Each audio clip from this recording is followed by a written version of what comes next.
Hey, what's going on, everybody? My name's Dave Mcrae. Good morning. It is 11 o'clock a.m. Eastern Standard Time here on this Thursday, January 23rd, 2020. This is episode 8 of Mcrae Live. And I want to talk some Happy Death Day today. Happy Death Day. Happy Death Day is not something that I've really talked about here on the channel before, but it is something that I want to talk about because, believe it or not, I am late to the party on Happy Death Day. Very late to the party on this. I actually just watched these two movies, Happy Death Day and Happy Death Day to You. Happy Death Day to you. Happy Death Day, dear Frank Riker. It's not Frank's birthday today. Don't wish him happy birthday, folks. It's not his birthday. It's just, I just had to pick somebody out of the chat room and Frank popped into my head. Happy Death Day to you. I am late to the party on Happy Death Day.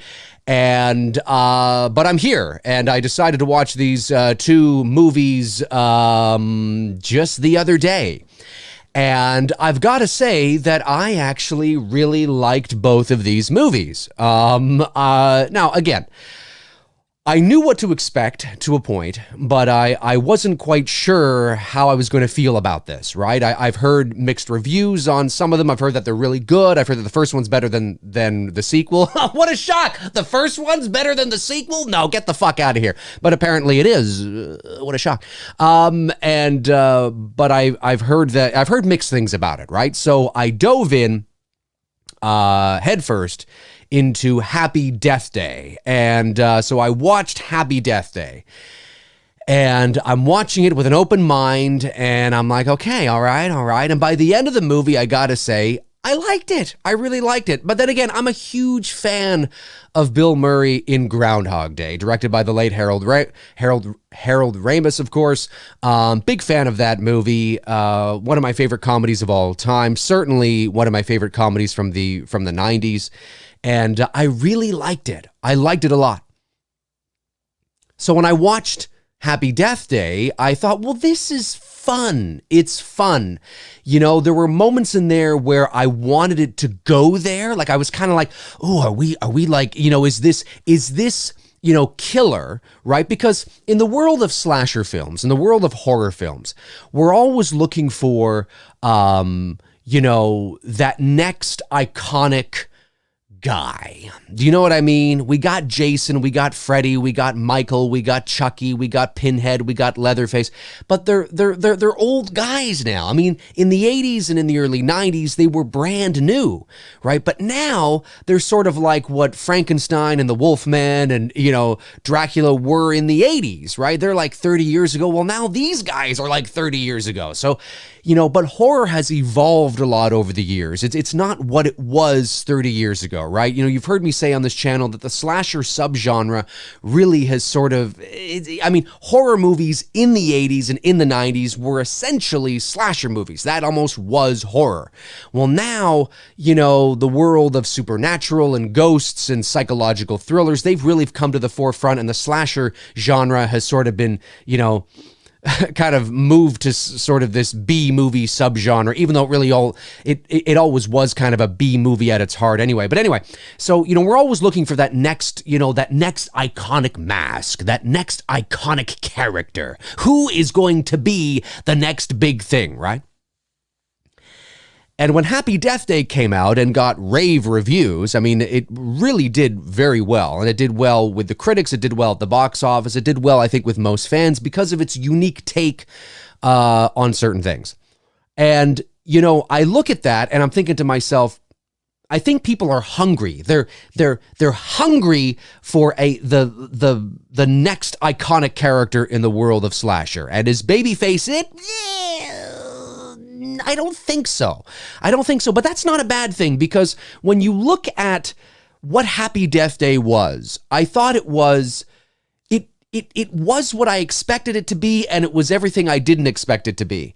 And what an interesting take on the slasher genre. It's spoofy-ish, right? It's not total spoof, like we're not talking Naked Gun Airplane here, but it's got that Scream vibe in the sense that it knows exactly what it is, and it's making almost fun of itself, but at the same time adding, not quite Scream, but it's adding that little bit of that little flavor there, and then a bit of Groundhog Day, and a bit of, horror slasher with some comedy. It knows exactly what it is. And then, of course, by the time you get to Happy Death Day 2U, which is the sequel, it's like, yeah, we are literally, making, not making fun, but we are poking fun, fourth wall, kind of, winking to the audience. We know exactly what we are. So, the title of this video is, Do We Need a Happy Death Day Part 3? Well, let me say that the first Happy Death Day, for those of you, I don't want to spoil anything because I know there are some people that haven't seen it, but for those of you that have seen it, you know exactly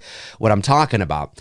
The first Happy Death Day is definitely more horror slasher-ish, although it's not really, but it is more that than Happy Death Day 2U is. Happy Death Day 2U, as you guys know, goes, it starts to branch into the world of science fiction, and really kind of taking it to almost like it's a very interesting place they went with the sequel, but I really enjoyed that first part. I like the idea. I thought, what's-her-face, who plays the main character of Tree, was really good at that role. I thought the guy that plays her, love interest, of course, Carter, I thought he was, he's not classically handsome, but he's not handsome. He's that sort of that, he's not that guy you see in those teen dramas or those teen horror movies or those teen kind of like coming of age films that, listen, what is inside counts 100%. Absolutely. But you can't help but watch some of those teen films and go, no. I'm sorry. I mean, maybe it works for the teen film. It gives hope out there for guys that may not be classically handsome, and chiseled jaws and all that kind of stuff. Okay, fine. But you know as well as I do that the probability of that guy ending up with that girl at the end of this story is next to nothing. Okay, if you want to play it that way and, for the movie, okay, fine. But, I can't help but sit there and watch these things and go, no. No. You know what I'm saying? He's not that guy, but he's not like, Brad Pitt, George Clooney, that classic handsome jock kind of guy. He's kind of, the middle of the road kind of guy, right? And so that was nice to see. So it was more believable that way because Tree is somebody who is, sort of, very attractive, right? And she's sort of that classical, very attractive girl. So to her to end up with Carter, it's like, yeah, I could believe that. Totally, 100%. If Carter looked like some guy from, Revenge of the Nerds, it'd be like, nah. I hate to say it, guys. I hate to say it. What inside does count. It does absolutely 100%. I mean, it doesn't, and you realize that the older you get, right? When you're younger, it's kind of like, as you get older, you realize, well, you might be a 10 from afar, but when you open your mouth, it's like, yeah, you're a 4. You know what I mean? Like, and as you get older, you really appreciate the what's inside that counts. Of course, we have to be attracted to the person physically on some level. But anyway, I'm going off on a tangent. So the idea of Carter, he has a sweetness about him and a vulnerability about him, but yet he's handsome, and I like that. So the idea of them being together was believable. And just the idea of this horror movie that's sort of poking fun of itself or poking fun at itself and using the Groundhog Day sort of, theme was interesting. And I don't believe we had ever seen that before. So I really did find myself, it took probably about half an hour, 40 minutes for me to really warm up to the idea of Happy Death Day. I knew what it was about. I knew it was Groundhog Day meets horror. I knew that before going into it. I don't know why it's taken me so long to see it, but I finally did, and I'm sitting there, and I at first I'm like, oh, this feels a little, but then I'm like, you know what? This is all right. Because it knows exactly what it is. It's not trying to reinvent the horror wheel per se, although it is something we traditionally haven't seen in the world of horror, which is good. And I kind of like that. And I think people, because those people that maybe didn't like Happy Death Day or didn't like the direction that, the series went, I really think that because horror fans are so hungry, like I said at the beginning of the show, for that next big horror slasher, I get asked that all the time. And those of you that have horror channels here on the tube probably do as well. I mean, who do you think is going to be the next big slasher? Who's going to take the place of... I don't know if there will be, and there are things that are sort of coming along, but horror has evolved, and horror is continuing to evolve. And I just think that there are certain things taking its place that are becoming iconic, like, The Conjuring, Insidious, right?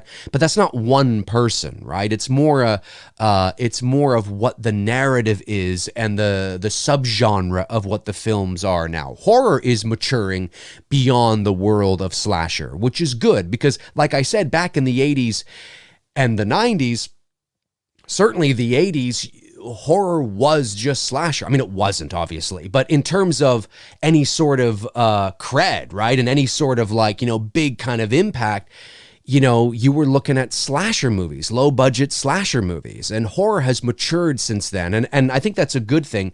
So I don't think Babyface was ever necessarily going to be the next iconic slasher, or the next iconic, villain, the face of that icon like Freddy and Jason, Chucky, because it's also not one person, right? It's like a Scream in that sense that, although Scream did become iconic, it's more Scream than it is Freddy. It's more Scream than it is Jason. It's more Scream than it is Chucky or Michael or Pinhead or Leatherface or Candyman. So I think when you sort of know what Happy Death Day is and what it isn't and what it's supposed to be and what it's never going to be, I think you can really sort of settle in and enjoy it for what it is. And that's what I found myself doing. I actually was pleasantly surprised how much I enjoyed the first Happy Death Day, because there are definitely horror elements there mixed in with Groundhog Day.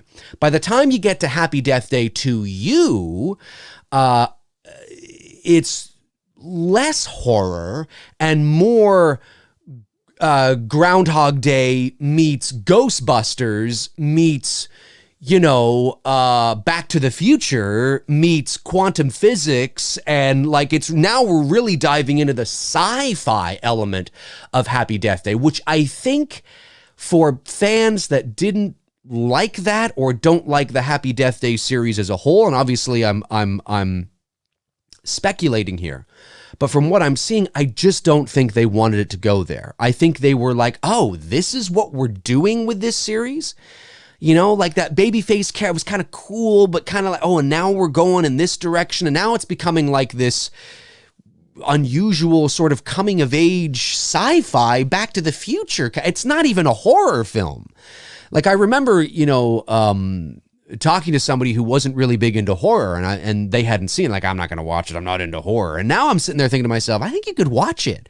I think you could, if you're not a horror fan, I think you might actually like the Happy Death Day films, because there's horror elements, but they're very sort of adventure kind of fun, and especially when you get to Happy Death Day 2U, very sci-fi, which when I started to watch Happy Death Day 2U, I watched both films back to back, I thought, wow, you can really notice the difference and the evolution of what the director and writer, because it's the same guy, what he had in mind. I don't know if he always had this in mind, or by the time he got to the end of Happy Death Day, he was thinking to himself, you know what? I really like sort of where I'm going. I think that's probably what it was. He might have had some ideas, but I think because of the success and because of the angle that is really driving the narrative of Happy Death Day, which is science fiction. I mean, the whole sort of crux of Happy Death Day, even though The first one is got more horror than it does sci-fi. The crux of the narrative is science fiction, right? I mean, really, the whole idea of reliving the same day over and over and over again is science fiction. So, I mean, that's the crux of that's the driving force, the identity of Happy Death Day. So even in the first one, it's there. And I think by the end of that one, and it was such a success, he's like, you know what? We could take it from here to here. And Jason Blum was always like, yeah, do that. Like, it's very sort of, it's different. You know, we haven't seen this in the world of horror really at the end of the day. It's more horror comedy, sci-fi than it is anything else. And I think I was okay with that. Now, by the time you get to the end of the second movie, although I will say that the first movie, it didn't need a sequel because it was very, not that, you know, most films don't, but it was very apparent that there was a moral and a message that was being applied to this very crazy, you know, horror comedy called Happy Death Day. By the end of the movie, we know that Tree obviously is going through the things she's going through because, you know, she's being, whether intentional or not, she's being taught something, right? There's a message about herself, her character, who she is as a human being that she needs to learn, right? And obviously that makes it more interesting to watch. Once you start to realize that they're going in that direction and that there's a moral here, that's good. I mean, that's important. And when we get to Happy Death Day to You, I have to admit, for the first 15, 20 minutes, I remember thinking to myself, especially when you find out what is causing all this, I remember thinking to myself, how do I feel about this, right? Because I really enjoyed that first movie. Now you're explaining the reasons why, which, as you've heard me say, happens when you inevitably do sequels. You have to open things up to help justify why we're continuing to go on here. And I remember thinking, I don't know how I feel about this. Because the idea of it being unexplained, being supernatural in, just in the ether, that she's this girl that's going through this, there is no real explanation as to why, other than almost like God-like intervention in terms of, it's almost like the Force in Star Wars, right? It's unexplainable. We don't know how, you don't know why you're going, well, we know why, eventually, but what this is, what this supernatural, universal intelligence sort of is that's causing you to go through this, we don't know. It's unexplainable. And that works on its own, and maybe even better. When we get to Happy Death Day to You, of course, I'm not going to spoil anything, but they start to open up and explain, sort of what this is all about, what's really going on. And I have to admit, for the first little bit, I was, I don't know how I feel about this. Because, there is always that moment where you're like, oh, that's what it is, and that's what's going on.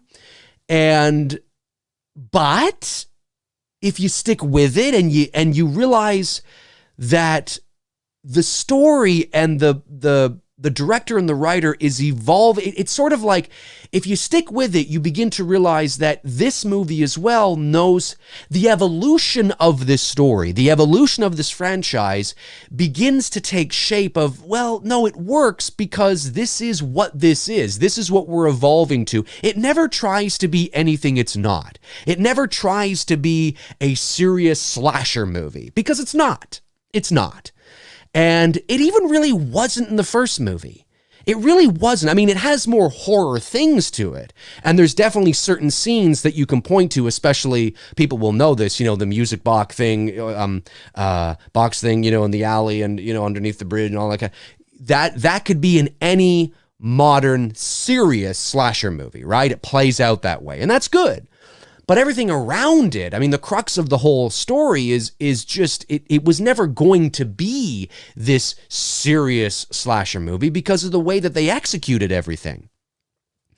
So, Happy Death Day to You, yeah, it's Back to the Future meets, Groundhog Day meets Scream a little bit, it really is just fun. It's not scary, it's not serious. Oh, we're serious. Happy Death Day to You. coming up next. No, it's not. It's not like that. It's fun. It's just a fun sort of thing. But I will say that, again, for that first 15, 20, 25 minutes of Happy Death Day to You, I was thinking to myself, not only how I feel about this in terms of the explanation and them continuing to justify sort of what's been going on, but I remember thinking, well, how are they going to, I mean, you're sort of retconning the moral and the message now about Tree and who she is as an individual and who she can be as a better person. You're like, now you're explaining all this. Oh, so it's because this happened, it really is. That's the one thing that I'm kind of like, oh, so because it's this, it was no, I mean, it depends on how you look at it. You can still go and think that maybe it's, you know, but there is no sort of supernatural, unexplainable, potentially, you know, that divine moral message. I'm picking you because you need to be a better person. There is still, but there's an Earth-like explanation for it now. And so I remember thinking, I mean, how are they going to explain away? Because that was so important. I mean, everybody knows that the alternate ending to Happy Death Day, they didn't go with, and thank goodness they didn't. For those of you that have seen the alternate ending, they didn't go with that because it. I won't tell you what it is, but it ends in a what's like that's it. It totally destroys Tree's arc. It totally destroys her arc by you know, having it end the way that it actually ended in the theatrical release, because it shows her arc is complete in the moral and the message that she's learned. And that's really important. And I have to admit, for the first 20 minutes of Happy Death Day to You, I was thinking to myself, they're sort of destroying that by even just continuing this on and then explaining that it's all this. But if you stick with it, it's kind of like, okay, they justify sort of there's more she needs to learn on top of that, right? That, you know, it's like, okay, all right, okay, you know, and I stuck with it, and I have to admit I enjoyed it. I don't think I enjoyed it as much as I did the first one, but certainly because they were able to take it to the next level and introduce even more elements and evolve what this franchise really is at the end of the day. And because the first movie had that Groundhog Day sci-fi element to it, it was, and you know, it had that humorous tone to it, you know, kind of winking to the audience a little bit. It was never a serious slasher to begin with. It was more serious in part one than it is in part two, that's for sure. But having watched Happy Death Day on its own, it was like, yeah, this was never going to be the next big serious slasher film or series. It might be the next big thing, you know, in terms of this subgenre of slasher or of horror, but it was never going to be that gigantic big thing. So I have to admit that I thoroughly enjoyed both installments. I think Happy Death Day to You ends a bit abruptly for me. I know there's the post-credit scene. Okay, I know there's that. But I would have liked a little more before the credits, maybe a little more of a wrap-up. It just seemed like to end all of a sudden. I think there maybe should have been a little more exposition there, or just a bit more dialogue. Maybe she's, you know, she's like, you know, who's Danielle? And he's like, who, or whatever, right? And she jumps on top of him because she's so excited. And instead of just ending it there, maybe it should be more there. There should be more of kind of like a, whew, you know, and man, thank God, I am officially done with this kind of thing. And maybe she looks at the camera like that or something, you know, maybe a little more. And I don't know, just something. I have to think more on it, but it felt like it just kind of ended abruptly for me. Now, of course, there's the post-credit scene, which, of course, you know, it takes it to even another level. I mean, now they're being recruited because of this thing, this technology that's in the second film, and they could be working with the government now. Like, it's taking it real sci-fi now. Like, it's not even where they could go is not even in the world of what even the first Happy Death Day was. I don't know. I have no doubt that the director and the writer has an idea for a third part. He does. Unfortunately, Happy Death Day 2U didn't do nearly as well at the box office than what Happy Death Day did. Happy Death Day, the original, made $26 million in its opening weekend, and it made $55 million domestic, $69 million worldwide, for a total of $125 million on a budget of $4 million. Double that for marketing at $4 million. It was probably about $10 million when marketing was all said and done, but it did very well with the critics and fans. Happy Death Day 2U had a $9 million budget, double that to $20 million for marketing, maybe. But it only made, had a $9 million budget, but it only made $9 million opening weekend. And then it went on to make $28 million domestic, $36 million international, for a total of $64 million worldwide. So there is a substantial downfall. And that, I have to admit, surprises me, especially because of how well received Happy Death Day was. Most people seem to enjoy it for what it is. So it surprises me that the sequel didn't get more butts in the seats. So unfortunately, because of that, the likelihood of a Happy Death Day 3 making more than Happy Death Day 2 is very low. So you never say never, but I don't think Jason Blum is eager to approve a Happy Death Day 3. And does it need it?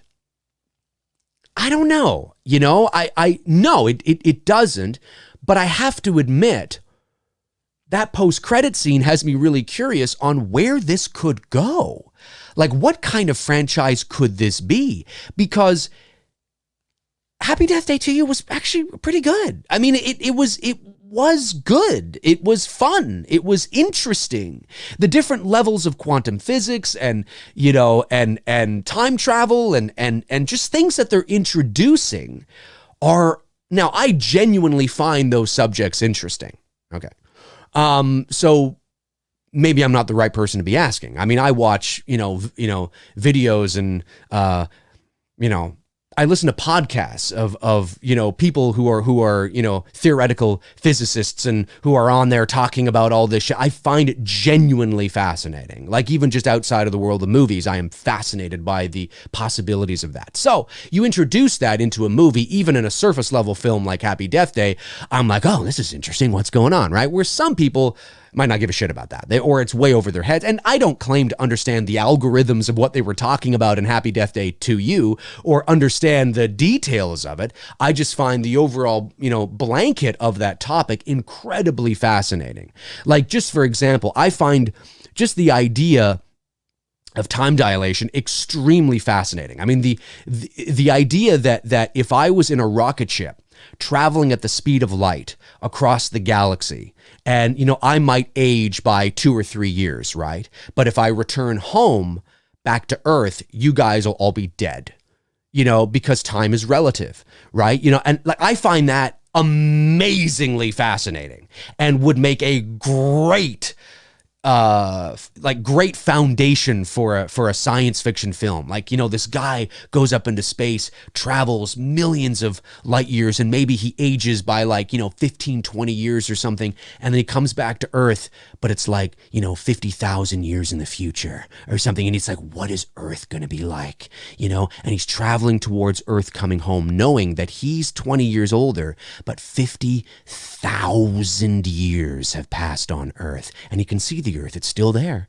And he can see it. And it's like, he's closing in on it. It's like, imagine that. What the fuck is down there? What the fuck is down there now? What is the world like? Like, I love that shit. I find that shit so fascinating.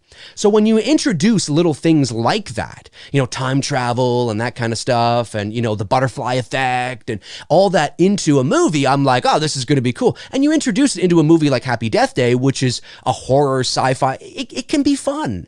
And so I enjoyed it, but I'm I don't think I would like to see a part 3. I'm totally game, because I'm not expecting it to be like, I understand that they are evolving this franchise into something that is very different from where they started.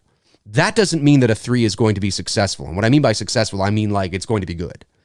But I enjoyed the first 2 enough that I'm like, okay, see where you go. The problem is that by doing a third movie, you're removing yourself so much from the identity of what the first movie was that, in order to not just do 1 and 2 again, you have to take it to the extreme. And that can be problematic, because I sense a Back to the Future Part 3 happening. Back to the Future 1, classic, right? Great. But they've taken it to the next level, right? They've gone to the future this time, but they have to go back to 1955 because they've changed something in the future because of the, the almanac and all that kind of. And so, I mean, they created, an alternate 1985, and then they have to go back to 1955, 3. And I think if they make a Happy Death Day 3, they should call it Happy Death Day, Dear Somebody, because you have Happy Death Day to you. And what do you say in the Happy Birthday song? Happy birthday to you, happy birthday to you, happy birthday, dear so-and-so, happy birthday to you. So you have Happy Death Day to you, happy death day, dear so-and-so. And then you go back to the first movie, Happy Death Day, So I think it should be Happy Death Day, dear maybe Danielle, Happy Death Day, dear Danielle. Because if you watch the post-credit scene, you know that Danielle could be, so maybe it should be called Happy Death Day, dear Danielle. I think that would actually be kind of funny. But definitely when a third movie is likely not to do as well, not just because of the box office in terms of Happy Death Day to You, but now you're taking it, the evolution and identity of what Happy Death Day is going to get even more crazy than what Happy Death Day to You was. So it's this evolution of this franchise is likely, it's kind of like, wow, this is, I mean, I'm open to seeing it because I've enjoyed these fun little sort of, these 2 movies, because I guess I just haven't taken them. I just know I understand what they are. I say, oh, okay, it's this kind of, well, we haven't seen this before in horror. Okay, this is interesting. It's like Scream, but with like a time loop added in, or you know what I mean? Like, it's just like, okay, let's watch this. But yeah, the third installment, if they ever make one, would be nowhere near the identity of what the first one was, unless the writer and director is consciously aware of this and says, okay, I'm going to take it to here. I'm going to wrap up this trilogy and I'm going to bookend it by creating this part of the story that's going to go right back to the original and really bookend it really nicely. That's always possible. I don't know. But there are problems that you run into when you are attempting to, are we still live here? I think we're still live, right? Was there a hiccup there? Oh, weird. My time on the stream restarted. So I just want to make sure everything's okay. I didn't see it stop, but we seem to be okay. We're still live. So I'm open to seeing a third one, but I know the issues and the problems that are likely to arise from that. Because now it's like you'd be watching just having the characters at the end of the movie, this ensemble standing in a government science lab with Sissy, right? The big thing. Just ending it kind of there. And Danielle, just that shot is like, is this the same series? Like, this isn't even, and then you go back to the first movie and say, I thought I was watching like a modern teen horror movie. Like, what the hell's going on here? But when you look at the package as a whole, you realize it was never like that. It is more like that in the first movie, but there's that very specific identity to Happy Death Day that the director and the writer has just gone like this with and just created and just kept building on it. And, I got to give him credit where credit is due. At least the second movie, like it or not, is more in line in terms of with evolving the story further. At least it's not just the exact same movie twice with another person, right? And they have evolved it. So I don't know. Just to sort of wrap up here, I liked Happy Death Day. I liked Happy Death Day to You. I'm curious to see a Happy Death Day 3, which I think they should call it Happy Death Day, Dear Danielle. Perfect. Blumhouse. Okay. I'll expect a check in the mail. But I think I do understand the acquired taste that Happy Death Day has become. And I do understand that if you do a third movie, the likelihood of looking at the third movie and the first movie and seeing it, like, it would be very different. It'd be more, it probably more, like, it wouldn't surprise me if by the third movie they've got like proton packs and they're fucking shooting fucking shit. Like, I mean, it's like, what the fuck? This is so, but at the same time, I gotta say, it almost is like, I'm down with it because it's different and it's acquired, but it's strange, but it kind of works and it's unique, and I don't know, I'm open to it, you know, but I don't think they will. And it has nothing to do with the identity of the franchise evolving. It's all box office. I mean, the original made 125 million, the second one made half that. So the third one would be likely to make maybe even half that, 25, 30. That's not good numbers. If Happy Death Day to You had made even 90 or 100 mil, even 80, I'd say 80, 90, somewhere in there, closing in on 100, we would have heard about a Happy Death Day 3, for sure. Now, I don't know. Maybe they'll try to lower the, I don't know. But yeah, I mean, I'm okay with it. But I understand that this is not the slasher genre you're looking for in terms of if you're looking for that next big horror icon. Because when I went into watching these two movies, I know some people really like, the baby face, but now I can understand why some people are disappointed, because I think they were expecting this to be like a serious slasher series, and it's not. It's just fun. It's like watching that 86 movie House, where it's got serious things to it, but it's comedy. It's horror. It's like Scream meets Groundhog Day, meets Back to the Future. I mean, this is what this is. And if you can settle in on that and be okay with that, I think you'll enjoy them. But yeah, where they would take Happy Death Day 3, I have no idea. I would like to see it because I think it's kind of fun. It's kind of funny because I'm not taking it that seriously.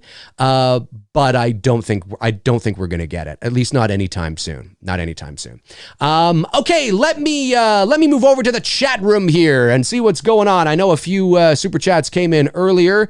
So let me see if I can get them. Here we go. Todd Fair. Hey, Dave. I was wondering what you think about that. In the original Halloween, Michael knew Laurie was his sister, so it makes it canon. They are brother and sister no matter what they do with these Halloween sequels coming out. Hi, Dave. I was wondering what you think about that. In the original Halloween, Michael knew Laurie was his sister. In the original, he didn't know. Was his sister, so it makes it canon. They are brother and sister no matter what they do. In the original Halloween, Michael was not Laurie. Laurie was not Michael's sister. That was not revealed in the original Halloween. That was only revealed in the third act of Halloween 2. So that was not that's not the intent. So when you see the father come out of the house and say, "Don't forget to drop the key off at the Myers house," they're coming by to look at the house at 10:30. Be sure to leave it under the mat or something like that, right? That's Laurie's biological father. Now, when you get to Halloween 2 and so on and so forth, you understand, that's her foster father. But when Carpenter wrote the original Halloween, it was that one-off movie, right? Laurie was not related to Michael Myers. She was just some random chick that more than likely reminded him of the young blonde youthfulness of Judith. So I'm not quite sure I understand what you're getting at there, Todd, but that is the case. They were never brother and sister. So when you go back to make a sequel to that very first movie, which is what the 2018 film is, you can then say that they're not, because they weren't.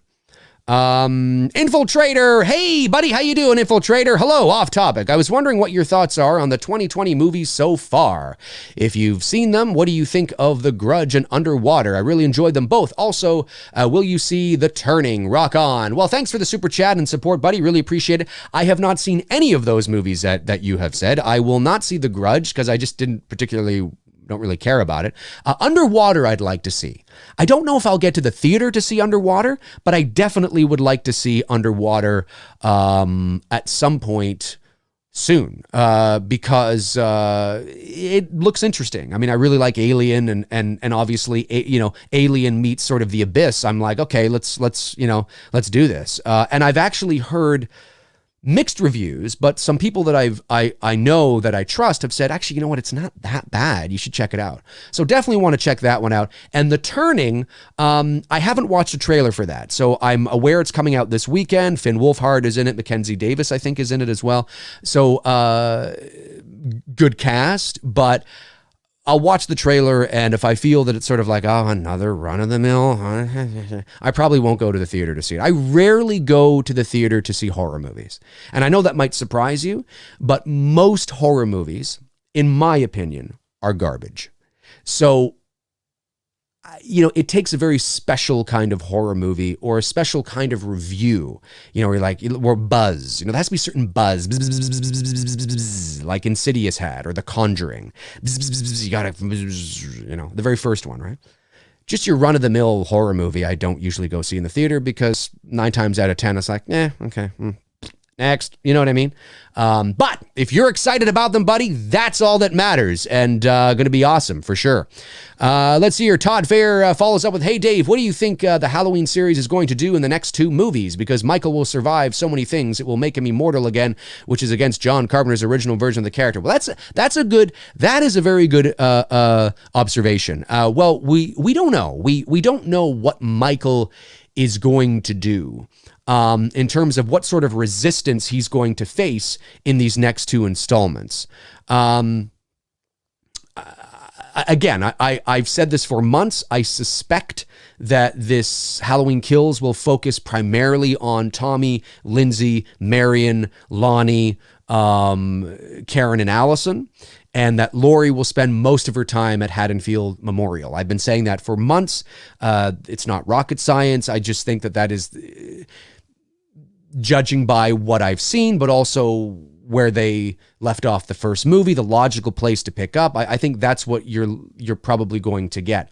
And in terms of keeping Michael human with a supernatural element, he can face resistance, but it can't be ridiculous resistance. There has to be a certain level of realism there, but at the same time, he can certainly fall from high places. He can certainly get banged up or shot in the shoulder, or whatever the case is, because there is that element there that is strange and that you're not able to sort of quantify or measure or put your finger on. So, but yeah, what sort of resistance he's going to face, I'm not entirely sure. Big G sends in a super chat. Thank you, buddy. Says, please make a Babes of Horror video. Tree would win. Oh, I see. At first I was like, a tree. Yeah, she's very pretty, isn't she? A Babes of Horror video. That's not a bad idea, actually. The Babes of Horror. Maybe that'll be a topic for 2 Dudes and Some Bullshit or something like that. I think Tony would be down for a Babes of Horror video. Let me see. It's Aiden says, perfect title. Yeah, I think you're talking about Happy Death Day, Dear Danielle, right? I think that would be a perfect title. Yeah, I think it would be, because it clearly sets up that Danielle is going to be a real focus for the 3rd installment, if there were to be one. So it just, when you think of the birthday song and the first 2 installments of the series, it feels like they're playing on the song, right? Happy Death Day. Okay. Happy birthday. Happy Death Day. Haha. And then we all say happy birthday to you, right? And so the sequel is Happy Death Day to you, but it's to and you, so that's cute. And I was like, okay, haha. So what would the third one be? Well, if you're keeping it within the song is not very complicated or long. So the only other different thing in the song would be dear somebody, right? Like Happy Death Day, dear, Tabitha, whatever, right? So and because Danielle is going to be, I think that would be a great title. Happy Death Day to you. Happy Death Day, dear Danielle. I think it's a great title for a third. Now, maybe they have something better. Maybe when the director and the writer, if he was to write it, or maybe he has, maybe he's like, no, it should be happy something else or whatever, happy death, or Happy Death Day to Danielle or something, right? Or is something. Because he obviously knows what the narrative is. But I think that makes sense. DMT Infinity says Happy Death Day 3 years later. Well, you could. It just doesn't go with the flow of the like I'm basing it on the happy birthday to you, happy birthday, dear so-and-so, happy, right? So it makes sense to have, and you wrap, I don't think this needs to go on. I think you could wrap it up with 3 parts. Now, of course, the more money a movie makes, the more it will continue to go on and on and on. But yeah, I mean, there's many different ideas, that you could have, but I was okay with it, man. I like the first one better. But I was like, oh, this is where they're going with it? Huh. Okay.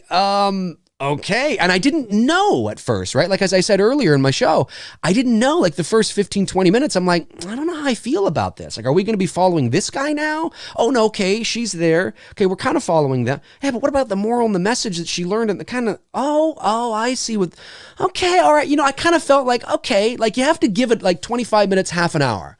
And I love the scene where she wakes up and she's back on that day again on the 18th or something. And she's like, are you fucking kidding me? Like I laughed out loud at that because I was like, totally, like we all would be like, no, I just went through this. It's like when you're working on something, right?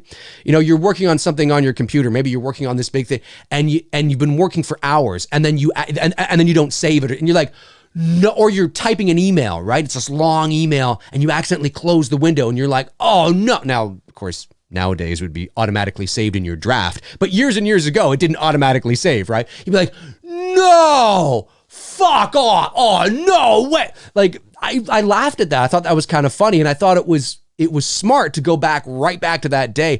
But yet something's off. Something's a little strange. And the little nuances and details in that were really good. Now, when she first walks out of the college or the dorm room and you see that guy do this, with his shades, it's clearly a different guy, a completely different actor. But nonetheless, trying to be the same guy. But I like when she goes out to lunch with her father and her father is sitting on the opposite side of the table. I don't know if you guys picked up on that, but I thought that was really cool because if you watch Happy Death Day Part 1, he's sitting, let's say, on this side of the table, right? And she sits down here. Well, in Happy Death Day to You, he's on this side of the table and she sits over there. It's an alternate reality. It's another dimension, right? It's like the opposite, right? Those little nuances and details I picked up on, and I thought that was smart. I thought that was really good. And then, of course, there's other things in there that are the opposite from her reality as well. So, you give it like 25, 30 minutes, and you're like, okay, I see. You know what? Okay. There was, okay. You did your due diligence on making me feel like there was a little more to tell. Unnecessary? Yes, because her arc was completed in the first movie. But if you were going to extend it, okay.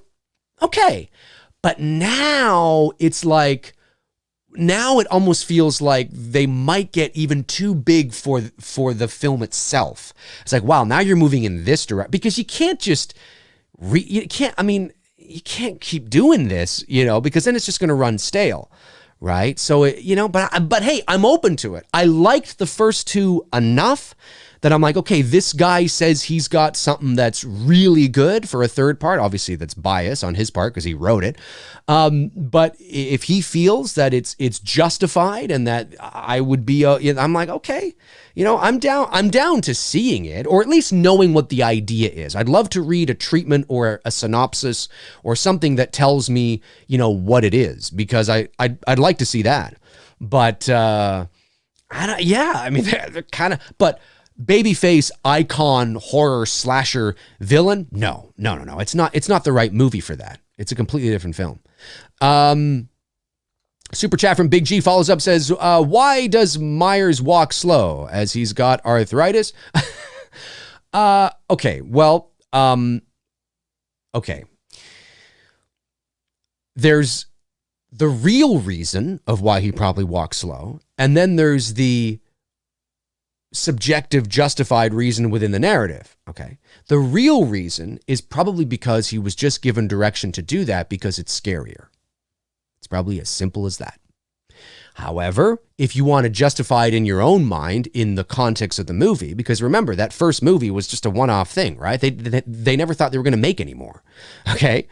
So why did he just continue to walk slow? Well, because that's what they did in the first movie. And it's just kind of creepy and scary how he can get ahead of you into places before you and right in front of you with you running. And how the hell does he do that? Right.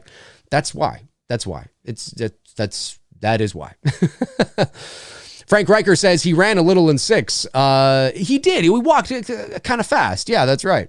That's right.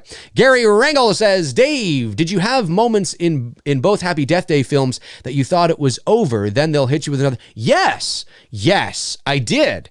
Especially towards the end of the first Happy Death Day, when they were both going to blow out the cupcake. I thought, oh, that's a nice, and it cut to black, and I was expecting to see the credits roll, and then it went further, and I was like, I like that.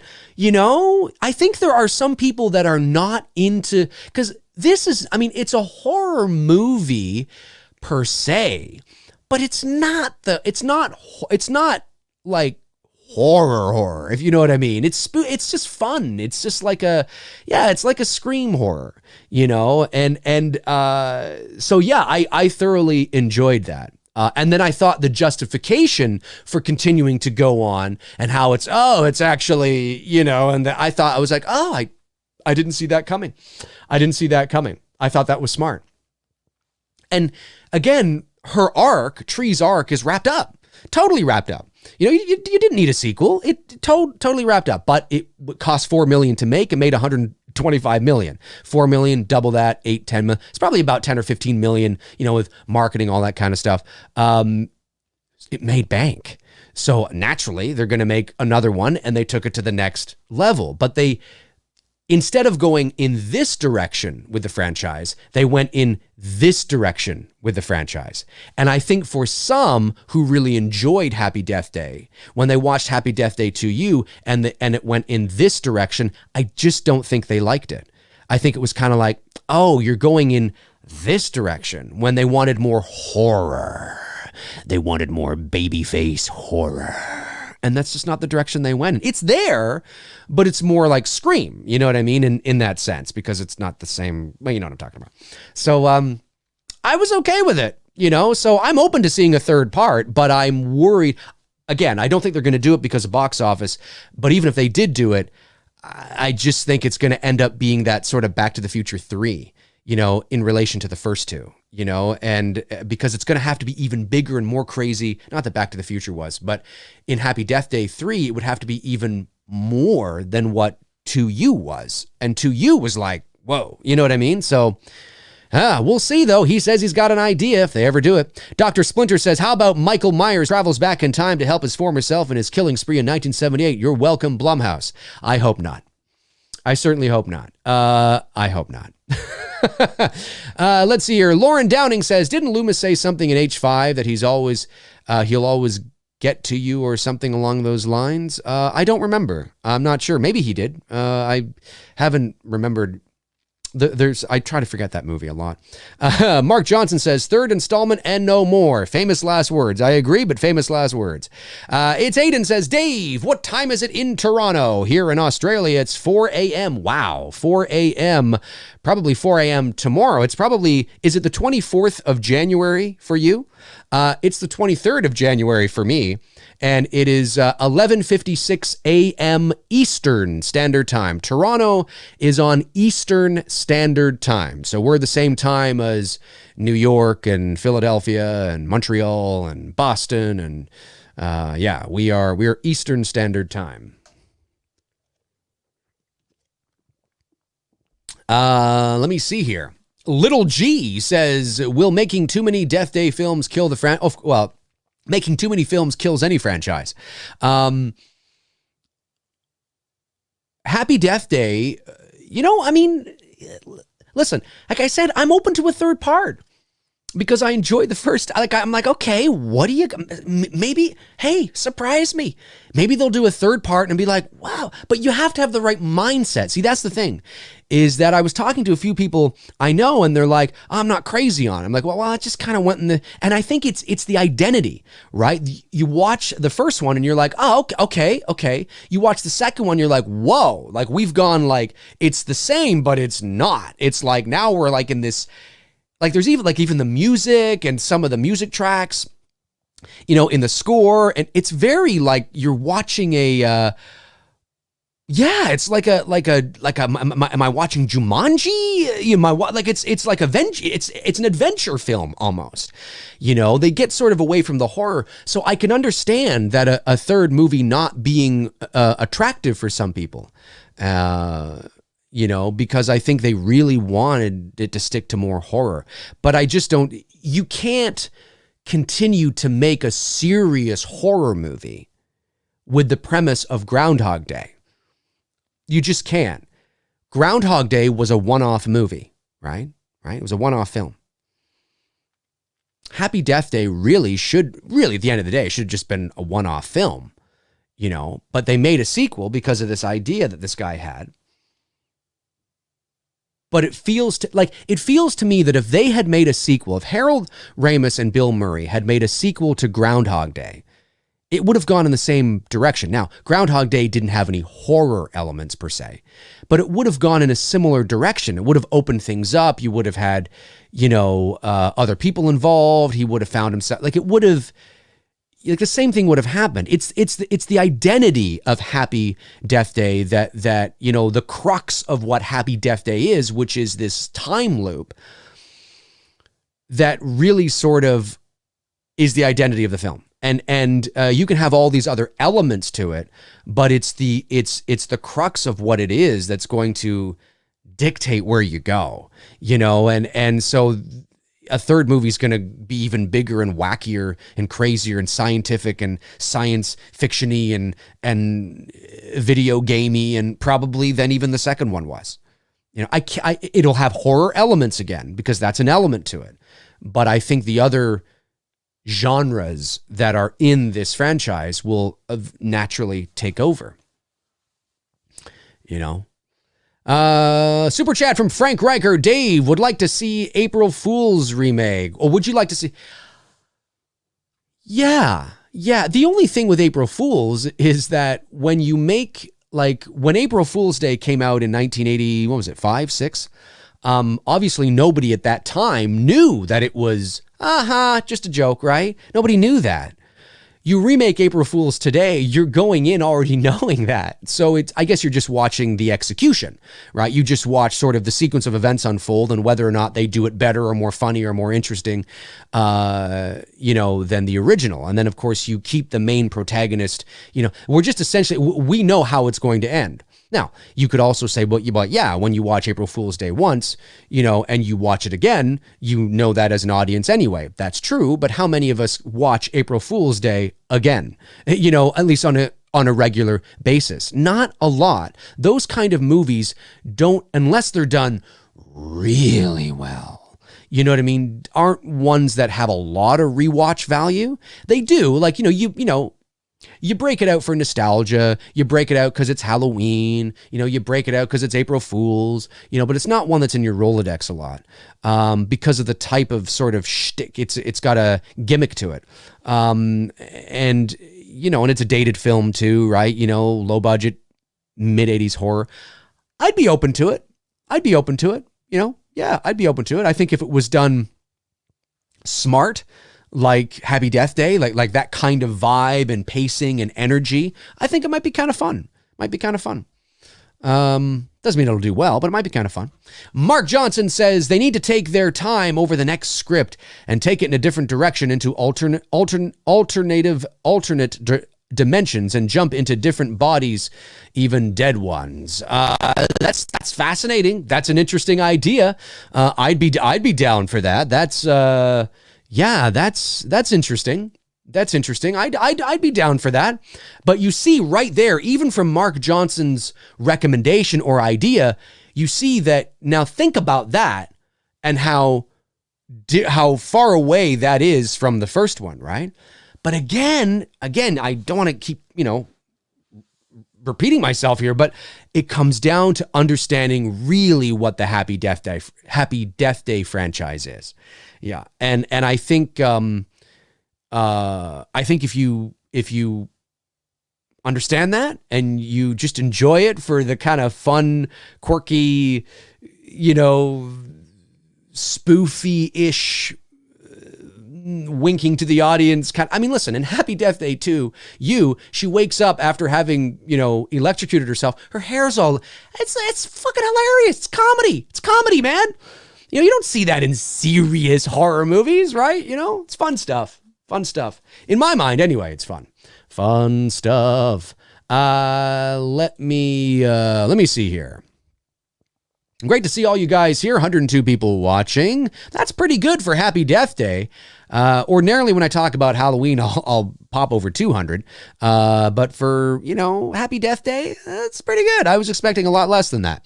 Let me see. Hopefully I'm saying this right. Parlin Darish 4E. Maybe it's just the way it's all put together there. I hope that the director of Happy Death Day continues to work with Blumhouse. I think he can create more interesting horror mixes. New concepts will help grab new horror audiences. You know what, buddy?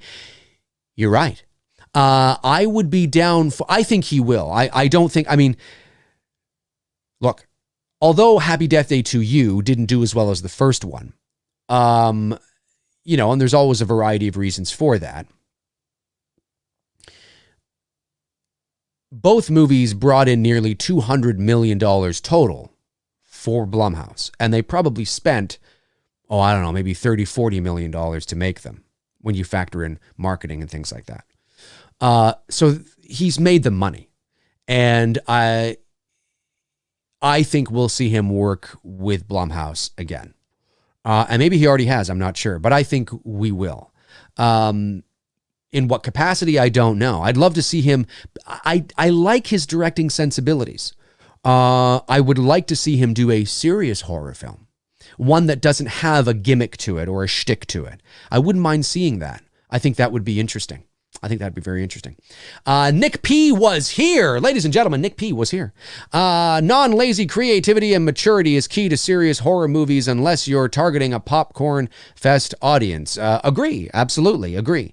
And when you watch Happy Death Day, it has maturity to it, but it's the shtick. It's the gimmick that is the driving force.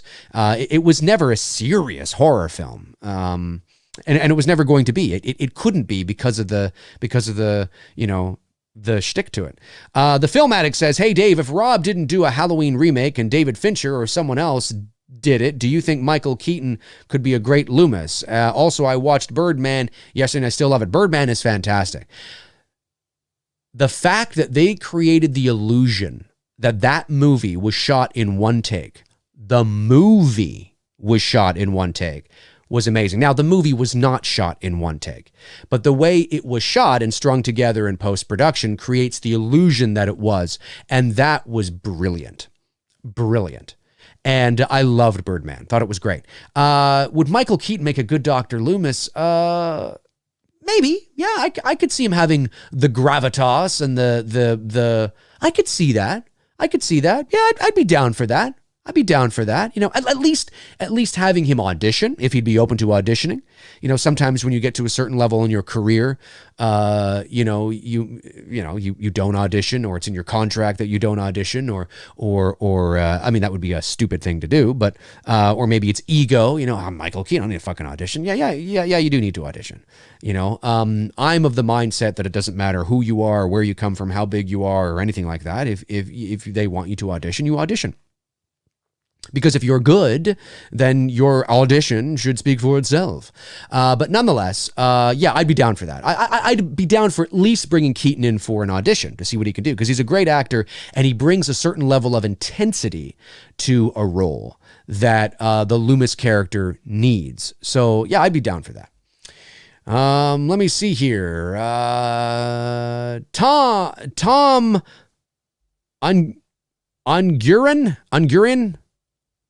Ungurian? Am I saying that right? First time I ever seen Jessica.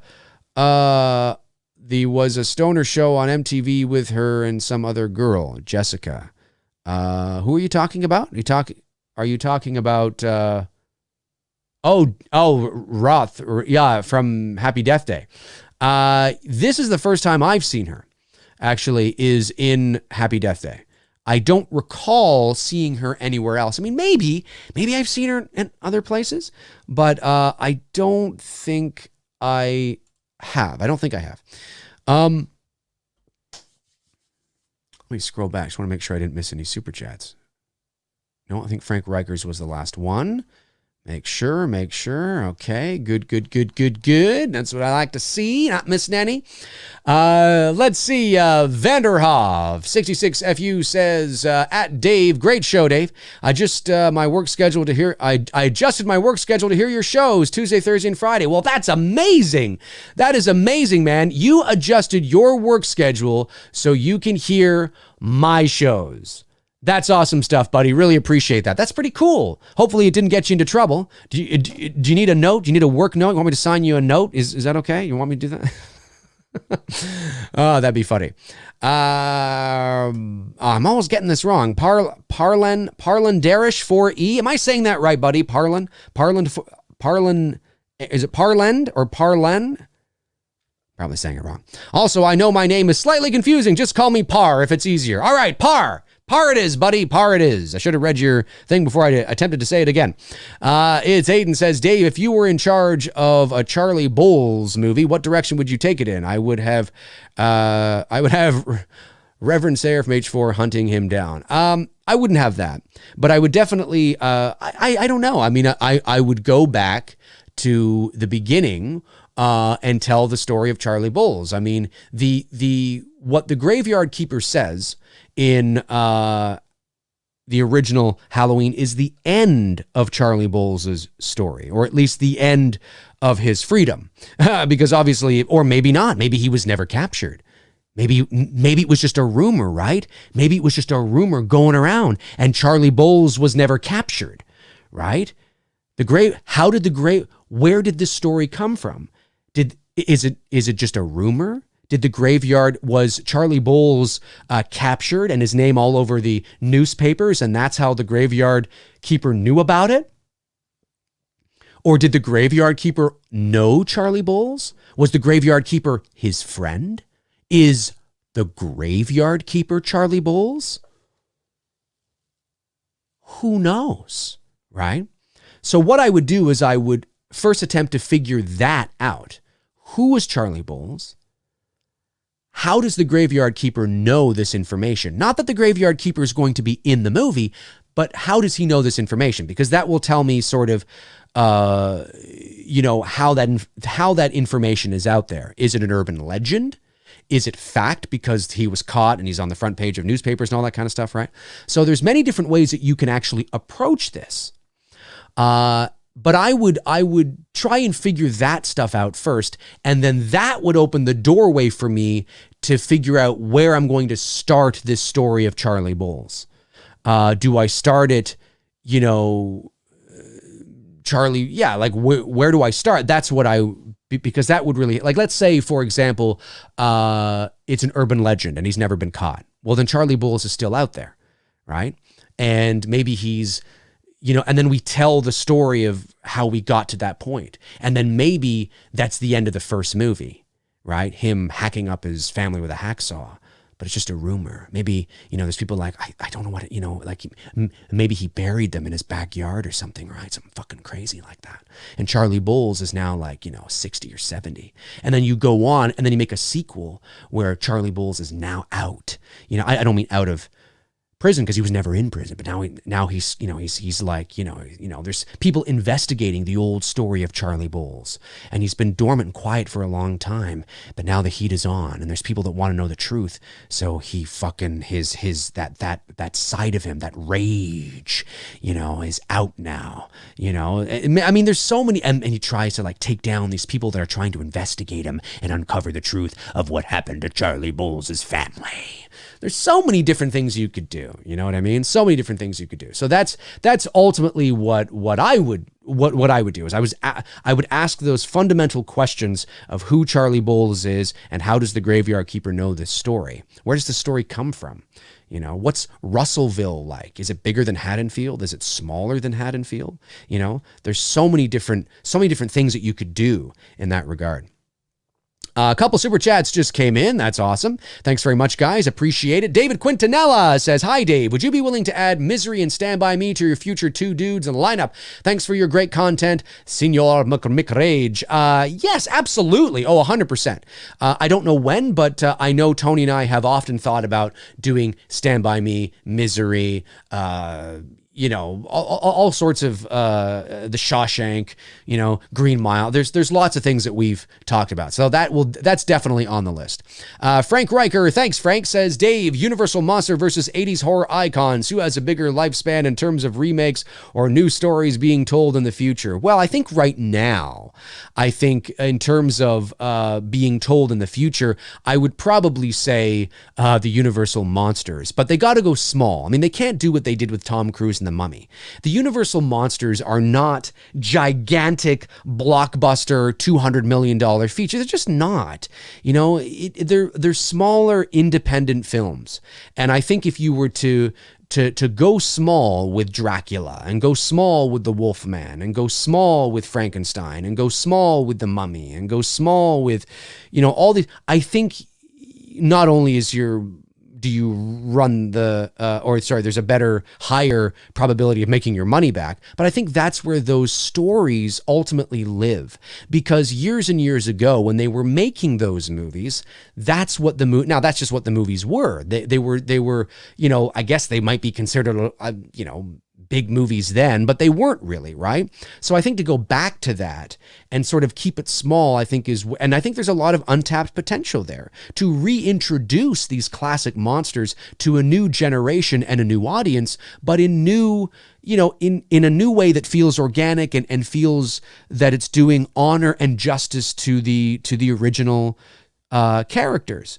Freddy and Jason, I think there's an opportunity there because of what has happened to Michael and Halloween, but ultimately I think because I just don't know where you go with Michael and Freddy.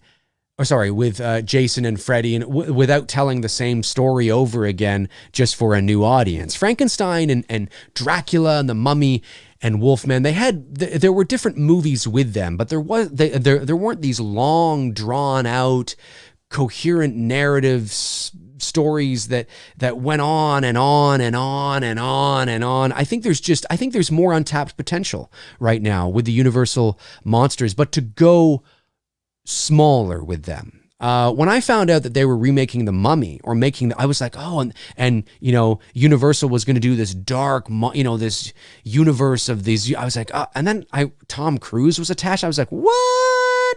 And I realized it was like this $150 million and it's like, what? And look, I mean, we got that in 1999 with Brendan Fraser,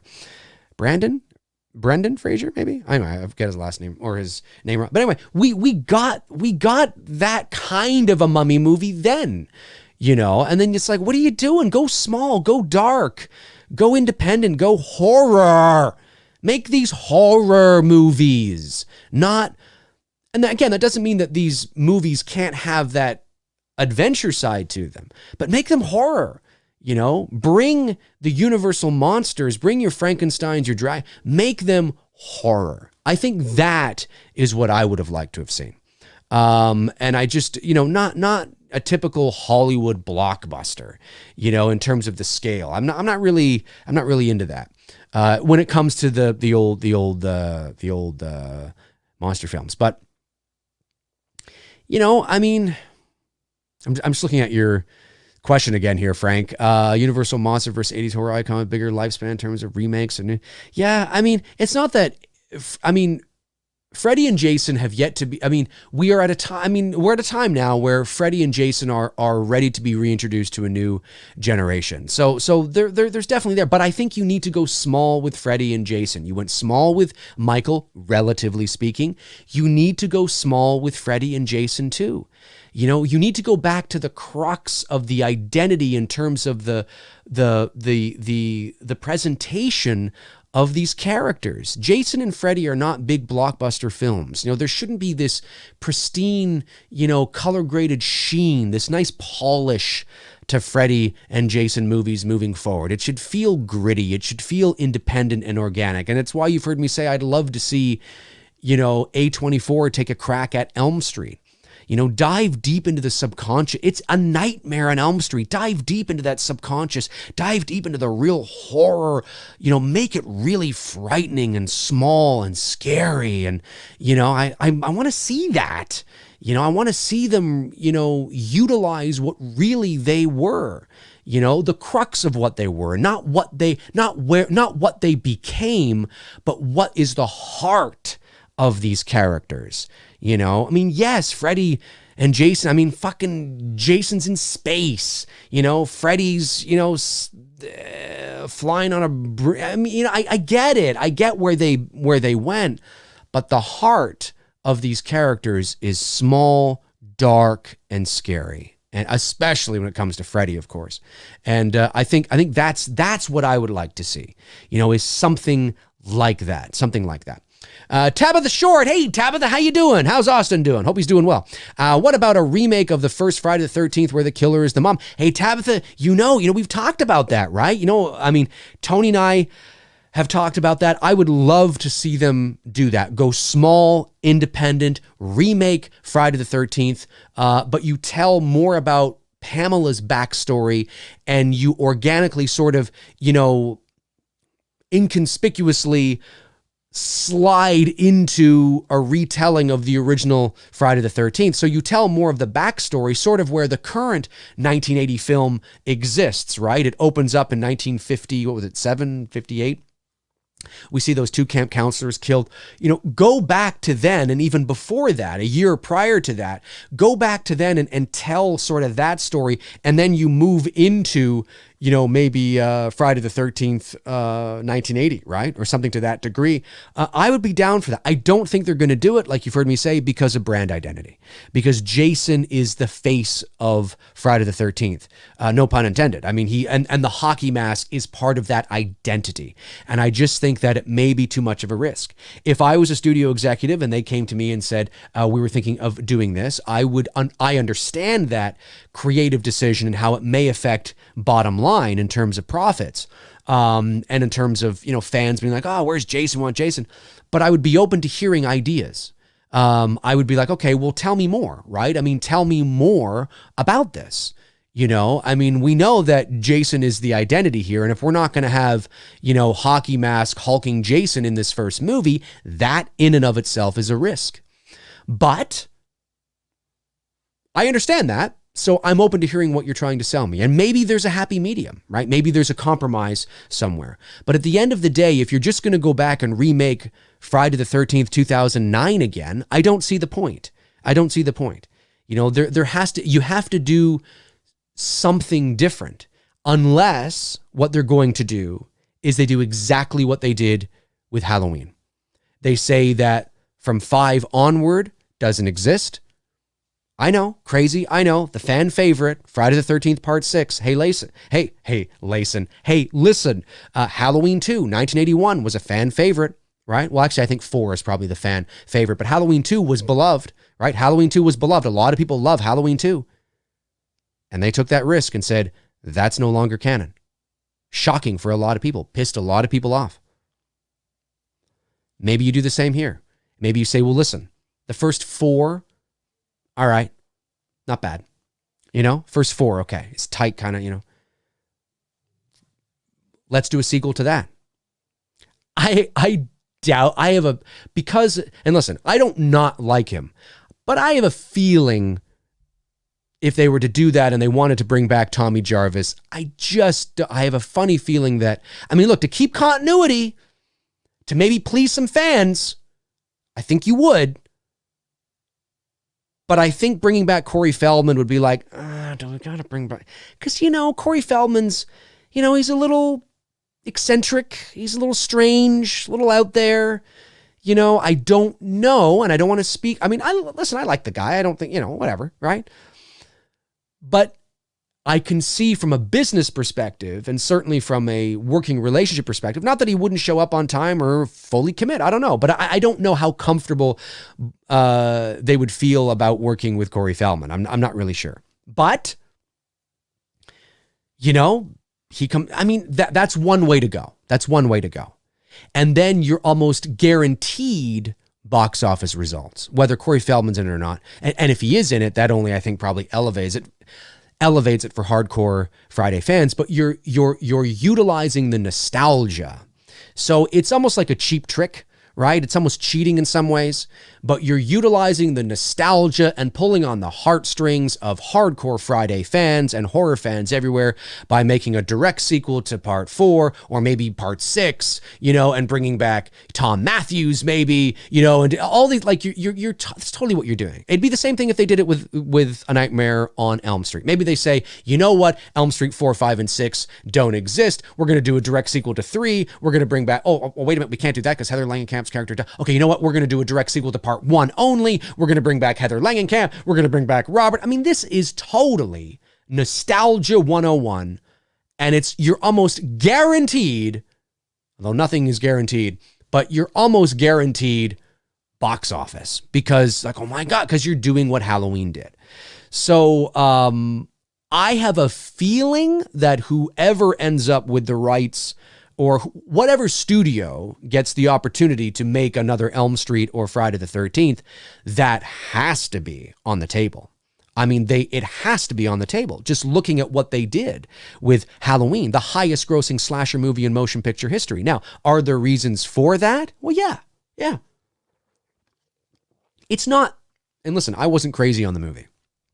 But if you were, it's not because the movie was great. No, it was because of primarily because of the nostalgia factor. And it was the first Halloween movie, finally, in 30 years to be released in October. So that's going to do it. There's a lot of factors. And so I think that I'm with you, Tabitha. I would be totally down to seeing that. Totally. Because I think you can do it in a way that, and as usual, you're not going to please everybody, but I think you can do it in a way that might please most people. That people can go, okay, all right, interesting. Because you're setting it up for Jason's big return in the sequel. And I'd be down to listening to pitches, man. I'd be down to listening to pitches. Okay. Did I miss any super chats? I did not. Okay, cool. Ryan Kinney says, I want them to make a movie on Charlie Bowles too. And also the pirate kid in Halloween 2. But I'm always learning. Charlie Bowles, my Google, I don't know why that happened. I didn't say, hey, Google. Charlie Bowles too, and also the pirate kid in Halloween 2 that got a razor blade in his candy as a story to it too. Has a story to it too. It does. I think between the two that you mentioned, Ryan, I would say that Charlie Bowles is probably the most lucrative, not in terms of profits, but in terms of potential, because there's Yeah, I think there's just it's more meaty. There's more meat on the bone. Whereas the razor, I mean, the kid that had the razor, yeah, but I mean, that's years ago. For those of you that are old enough to remember, years ago, there were actual examples of that. People putting shit in kids' candy, and there was an urban legend, going around of razor blades and candy apples and all that kind of stuff. So I mean, certainly you can do that. I mean, you can certainly tap into that. But at the moment, I think there's just a little more meat on the bone when it comes to Charlie Bulls. So if you were coming into my studio and pitching those two ideas, I'd probably say, I hear you, but tell me what you got with Charlie Bulls. I want to hear about Charlie Bulls. Because to me, it's just, I think there's more meat there. Let me see here. Tabitha says, Austin is great. Almost 5 months old and weighs 20 pounds. Ooh, he's going to be a big guy. Going to be ripped. He's going to be chiseled. Going to be a handsome 6'5", 250-pound chiseled athlete. That's what I'm predicting. Let's see here. Halloween Evil Lives YouTube channel. Pitch. That seems like a channel that was literally just created like today for some strange reason. But maybe not. I've never seen you in here before. Welcome, by the way. Welcome. Let me scroll back here. Darren Sands is here. Hey, Darren. Great to have you here. Kyle McGriff says, I think there's a way to make a new Nightmare on Elm Street trilogy that is somewhat a sequel to the original movie to keep Robert Englund, Freddy Krueger by doing animated movies. Yeah, I hear what you're saying, Kyle. I'm not a big fan, and I've never been a big fan of this, and I don't think I will ever be a big fan of this. Taking what you establish in the cinematic environment, okay, on the major motion picture screen as a live action, and then either moving to comics or books to expand your story to help give insight and justification to certain things that you couldn't do or didn't do in the live action adaptation. I don't like that. Now, maybe it's because I'm not a big reader and I don't like reading books. I mean, I can read, obviously, but I don't like reading books. I'm not a big reader. So maybe if I was, maybe I would be okay with that. And I know that today, in today's world, Audible and, audiobooks is a big thing. But even still, I'm not big into that. Maybe it's because I'm a voice actor and I've never done an audiobook. My hat goes off to those who do because I have no interest in doing it. I know how it's done. I know the process. I know how it works. And the tedious. Now, if you're somebody that loves reading, then maybe. But the tedious nature in doing an audiobook just does not interest me. But my hat goes off to those that do because it's a lot of work. So I understand that I can listen to a lot of these things, but it just takes a lot of time and I just really have no interest in doing it. So I'm not a big fan of expanding on things in books or comics because I'm like, no, fuck, just put it in the movie. Write a story, put it in the movie. You know what I mean? Figure out a way to make it feel organic and not shoehorned in and just figure it out. Put it in the movie. You know what I mean? I don't want to have to read a book, paragraph 5, page 38 to make sense. I fucking hate that. And Star Wars does it all the time, and I hate that. And same with animated cartoons. Now, I think an animated cartoon on its own, it's why I haven't watched the Clone Wars. I haven't watched it in terms of, now I understand this. Well, if your heart, it's great, it's really, yeah, but I don't want to do that. Put it in the fucking movie. You should have put it in the movie. You should have put it in Attack of the Clones. You should have made a series of movies. I don't know. It's not my thing. I don't want to have to watch an animated cartoon now to get, maybe it's because I'm 40 and I'm not into cartoons. I don't know. You know what I mean? I like Family Guy, but that's because it's an adult cartoon essentially and very not PC. So, I get a good kick out of that. But anyway, so if you wanted to make an animated Elm Street cartoon that lives on its own, by its own merits, okay. All right. But I don't want it to have to be an animated cartoon that I don't want to have to move from live action to cartoons as sequels. It feels like a step down. Now, the animation could be amazing, could be great, but then why isn't this in live? Why am I not? I want to see this. I want to, I want to sit in a theater or sit in my home theater and just kind of, I want to see it live action. That's where I want it. And if you can't do that because it's not going to be successful or you run the risk of losing money, then just don't do it. So now, if you're cool with it, that's okay. There's nothing wrong with that. It's just a matter of taste. For me, I just think, I don't want to have to see a sequel in animated form. I don't like that. It feels weird to me. It feels, the medium that it's presented, going from live action to animated feels strange to me. It just feels awkward, It's sort of the same way I feel about going from animation to live action. We've seen that a few times, not a lot, but a few times. Look, it's just kind of, it's weird. It's just strange. It'd be like, and that doesn't mean it can't be successful, but it would be weird seeing a live action Family Guy film. It'd be like, and maybe it'd be great, but it might be kind of weird too. Anyway, that's how I kind of feel about that. But I get what you're saying, man. I do get what you're saying, but I don't know if I'm really about that. Tony Michael is in the chat. Hey, Tony, we need a Happy Death Day live watch on. We definitely do. I've been talking about that. That's how I began my show today, was talking about those two movies, because I was very late to the party on Happy Death Day 1 and 2. I just recently watched both of them.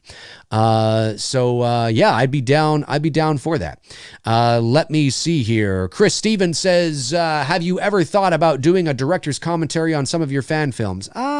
No, I haven't. I don't think my fan films are, I don't know. They were experimental. They were never, legit sort of like what Vincent DeSante's done with, Never Hike Alone, or what Cecil's doing with Dylan's New Nightmare, or what I'm now doing with It's Me, Billy. I'm definitely going to have probably a director's commentary on It's Me, Billy, but that's because this is going to be a full fleshed out, full on professional film.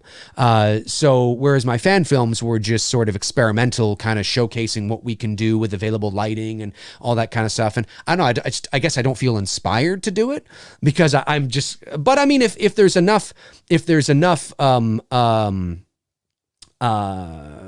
enough demand for it, maybe, sure. I guess I've never really thought about it because they've just been low budget experimental. But It's Me, Billy, we're doing as a legit full on film. So, not full on in terms of feature, but in terms of actually going through the process and the stages of making this production value in this film legit. So that is something that I would like to do. But in terms of the other stuff, the other fan films, I haven't really been inspired to do it. But if there's demand there, then sure, I guess there's always room for it. Alex Payne, am I saying that right? Says, don't you think Halloween 2018 has more appeal to generational audiences because Jamie Lee is more famous? For general audiences, Heather Langenkamp back, there isn't the same appeal as Jamie. That's a very good point. That is a very, very good point. And though there's no way of really knowing, it's something to think about. Jamie Lee Curtis, although she's never had the career where she has been able to lead in terms of been sort of the main name on the marquee, although, the closest she probably got to that was probably True Lies with Arnold, although Arnold would have been first, no doubt. Jamie's always been sort of not a utility player. She's more than that, and she's more than a character actor. But she's always been like that complimentary star. She's definitely a star. But she was never able to sort of, and maybe by her own doing, never able to sort of jump into the movies where she is the main protagonist and star. She's usually playing opposite and off of people, which is totally cool. But she's very well known. And she's very well liked. Heather Langenkamp, that never happened for her. Her career has primarily been defined by A Nightmare on Elm Street. And she didn't really go that way. And there's a variety of reasons why actors, their careers, some go here and some don't. It can be the agents you have. It can be the auditions going out for. It can be the manager, the manager that you have, and how one thinks you should best manage your career. It can be personal life choices. Some people step away from the limelight because, it wasn't what they wanted. They got into acting and they landed this big part, but ideally at the end of the day, acting wasn't what they wanted to do. You know what I mean? I mean, they do small bits here or there, but they want to settle down. They want to have a family. They want to have children. They want to get married. They want to do other things. I mean, that happens as well. We see that all the time. So there's definitely, and that's just three, I guess, variables of why certain careers flourish and some don't. I mean, Jamie also comes from a very famous family. You know what I mean? And so she may have had opportunities, where others didn't. There's all sorts of reasons for it. But that is a good point. That Jamie Lee Curtis, the name recognition alone would probably have more broader appeal than a Heather Langenkamp or an Amy Steele or, even Robert Englund. Right? I mean, Robert Englund is primarily a character actor. You go out onto the street and you ask the average person, you mentioned Jamie Lee Curtis. She's a household name.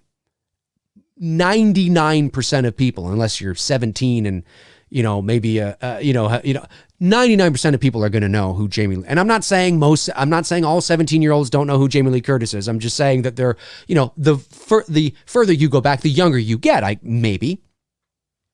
But 99% of people are going to know who Jamie Lee Curtis is. I go out onto the street and I ask the average person who Heather Langenkamp is. Oh my God. I mean, I would be surprised if it's 50-50.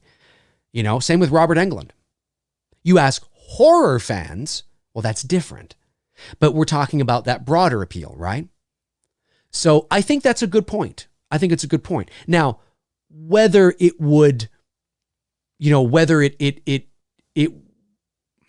whether that is something that the studios are taking into consideration or not, I don't know. But it's definitely a good point to make because I think you're right. I think Jamie Lee Curtis, on name recognition alone, has, and again, it's not that she's, Tom Cruise, but I think there is a little bit of that there. And she's a connection to the past, as well. But I think if you were to remake Elm Street or do a sequel to the original film, and through your marketing, you have to market Heather Langenkamp as the return of Nancy. You have to do that. You know what I mean? You might even have to do it. Well, I guess you would do it.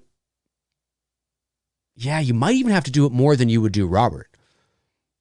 You might have to. It all depends on what their marketing strategy would be. But anyway, that's a good point. That's a good point. All right, we'll go for a few more minutes here. A few more minutes. Let's see here.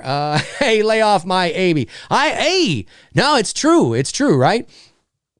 There's no doubt that Curtis for sure has more name appeal broad. I mean, I can go out onto the street right now and ask the average person now, who's Amy Steele?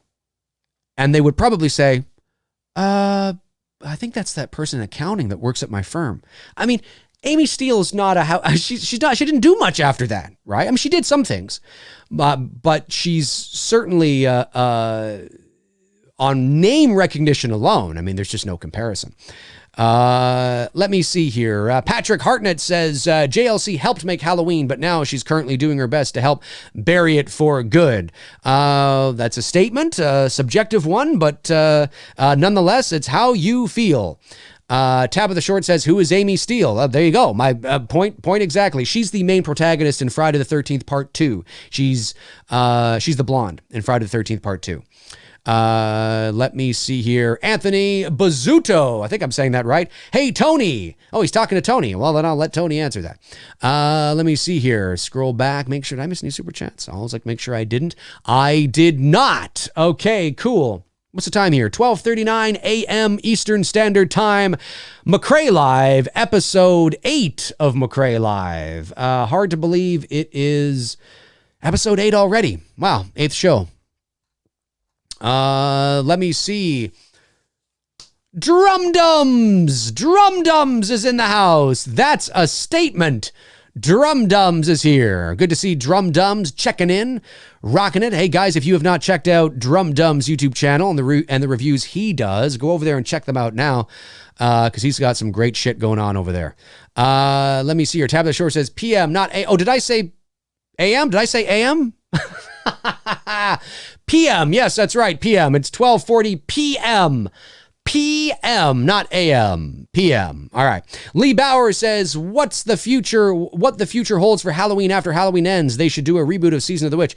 Well, I mean, I've talked about this. I think episode, was it 3 or 4 of Mcrae Live just last week? I think I was talking about, or no, maybe it was my first week. I was talking about, maybe it's episode 3. Anyway, one of the episodes I was talking about the future of Halloween. And I believe that after Halloween Ends is done, next year, you will see Halloween. The future of Halloween will not be in theatrical releases. I think they're going to move to streaming. And what that is, I don't know. I have no idea. I don't want to see a Michael Myers, a young Michael. I don't want to see him with Dr. I don't want to see it because I think that you run the risk of actually then opening up insight into Michael's character and who he is and what he all for no reason. You'll demystify the mystique and the stigma and the ambiguity of why he is who he is and what it, we don't need to know that. I don't need to see the 7 years trying to reach him and 8 years. I spent 7 years trying to reach another 8. No, I spent 8 years trying to reach him, another 7. That's it. I don't need to see the 8 years trying to reach him and then the other 7 trying to keep him locked up. I don't need to see that. I don't need to see that. So, but Michael Myers is Jason is. Michael Myers is the brand identity of Halloween. So I don't know what they're going to do, but I think Season of the Witch has a lot of untapped potential to be a miniseries. Yeah, to be like a series for sure. I don't know. I'm curious to know what they're going to do and where they're going to go, but I don't know. It's interesting. Very, very interesting. Okay, a couple more minutes. Yeah.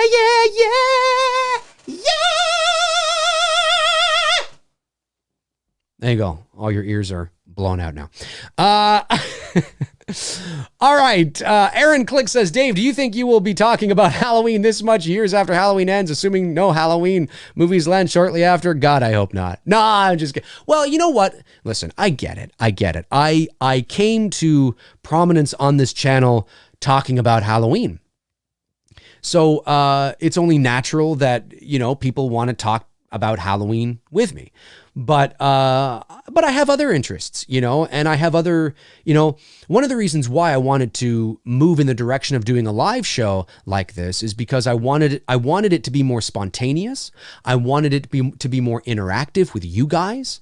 And I want to get guests on. I want to get Bruce on. I want to get Tony on. I want to get a bunch of other people on and just really have it very organic and in the moment and all that kind of jazz. And so that's and then open up the door to other things that are spontaneous and in the moment. And because I don't want to be talking about Halloween all the time. I love talking about it, but I think I can bring more value into other movies and areas as well. So it's, but hey, I'm always up for talking about Halloween. Do I think I'll be talking about Halloween even after Halloween Ends is over? Probably, because then something else with Halloween's going to come down the pipe, right? Like the streaming, right? Or something like that. So I'm always open to talk about Halloween, but yeah, we do talk about it a lot. There's no doubt about it. Super chat comes in from Infiltrator. Thank you so much, buddy. Again, really appreciate it. He says, which horror movie would you want a direct sequel to like H4O? Personally, I'd love a sequel to the OG My Bloody Valentine. If you weren't doing It's Me, Billy, I would have chosen OG Black Christmas. Well, It's Me, Billy is an unofficial sequel, obviously, and it's a short film, but it is a direct sequel to the original Black Christmas. My Bloody Valentine's not bad. I think that's another Canadian movie, horror film, actually. That's not a bad idea. What would I, what would I make what horror movie would you want a direct sequel to, like H4O? A direct sequel to the original.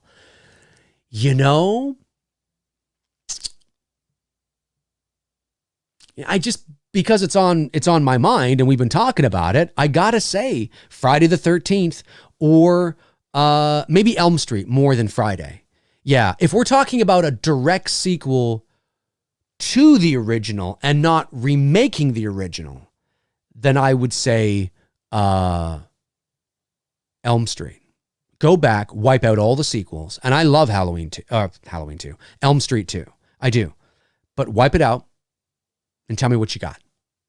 I'm a studio executive. You come in, you say, okay, we're gonna do what they did with Halloween. We're gonna negate all of them, even the much liked part, 3. And okay, all right, crazy, but okay. Tell me what you got. That's interesting. Bring back Heather. There's some potential there. That's off the top of my head. But in terms of remaking, I think going back and showing Pamela Voorhees' story and elevating the mythology and the mystique of that part of the Friday the 13th lore, because you see, that's something, it's not like Halloween where I sound like a broken record. The identity, the fundamental identity of Michael Myers and Halloween and what makes it work is totally predicated on the fact that it's totally dependent on the fact that you need this mystique, this enigma, this mystery. Friday and Elm Street aren't like that. We know the backstory of these two characters. So it's not like that. So going back and telling origins and elevating it into of those two characters, you don't really lose anything. So I think that would be interesting to go back and tell the story of, not tell the story of, but in some ways of. I don't mean go back to birth, but tell the story of Jason, young Jason, seeing him, and Pamela as his mother, and seeing that relationship develop. It might give us a better appreciation. But at the same time, though, you don't want to run the risk of creating Jason as the anti-hero. Because you don't want to, by doing that, you also run the risk of making your audience feel sympathetic towards Jason because he was bullied or made fun of, right? And then he drowned because somebody wasn't watching. You got to be careful, because regardless of whether all those horrible things maybe shouldn't have happened to him, maybe he was a good kid at heart. He doesn't justify murdering like 500 people. Like you still can't go out there into the wilderness at the campsite where you drowned with a machete and just murder people because you were pissed off about what happened to you 30 years ago. You just can't do that, right? I know it's just a movie. I know. But I'm just thinking about these things logically, right? Which maybe I shouldn't be doing in the world of slashers. But that's something that I would never want to feel sympathetic towards Jason. And you got to be careful with that. But that's a great question, man. Great question. And really interesting. That's kind of where I would that's where I'm thinking, at least right now. Tony Michael sends in a super chat for the channel. Tony, you didn't have to do that, but he did. But you didn't have to. But I did, Dave. I did. So just fucking deal with it. Okay, all right. Holy shit, jeez. Tony says, Nev Campbell versus Jamie Lee Curtis. If you were to ask that name on the street, I'd say it's pretty equal, with certain group leaning towards Nev and vice versa. Oh, I agree with that. Yeah, I agree with that, especially here in Canada, because Nev Campbell is Canadian. So if you were to ask the average person on the street who Nev Campbell is, I think you would get a lot of people saying, oh, it's the girl from, Party of Five or Scream or whatever, right? Yeah, for sure. However, I still think because Jamie Lee Curtis, because she's entered the pop culture consciousness on a different level, I think, and because it's just that brand, like she's almost a brand, in and of herself, I still think you would probably get more people. And again, it might be like this, right? But I still think Curtis would probably edge out Campbell, but maybe by a hair. But that's a good point. That's a very, very good point. I agree with that. Yeah, for sure. 100%. All right, folks, that's going to do it for me here on episode 8 of Mcrae Live. I want to thank you guys for tuning in. I want to thank each and every one of you for sending in super chats and supporting the channel that way. I really appreciate it. Everything raised here goes right back into the channel and makes these shows and two dudes and everything else we're doing here on the channel possible. So I really do appreciate it. And everybody who chimed in just asking questions in general, I really appreciate that as well. And as usual, of course, like I say in every show, if I didn't answer your question, it's not personal. It never is. There's just a lot of people in the chat room, and I'm always thorough with my answers. You guys rock. I will be back tomorrow morning at 11 o'clock a.m. Eastern Standard Time with Mcrae Live. What are you going to be talking about? I need to know. You need to know? You'll find out later today what I'll be talking about tomorrow on Mcrae Live. So in the meantime and in between time, I will talk to you guys soon. Alrighty. Cheers.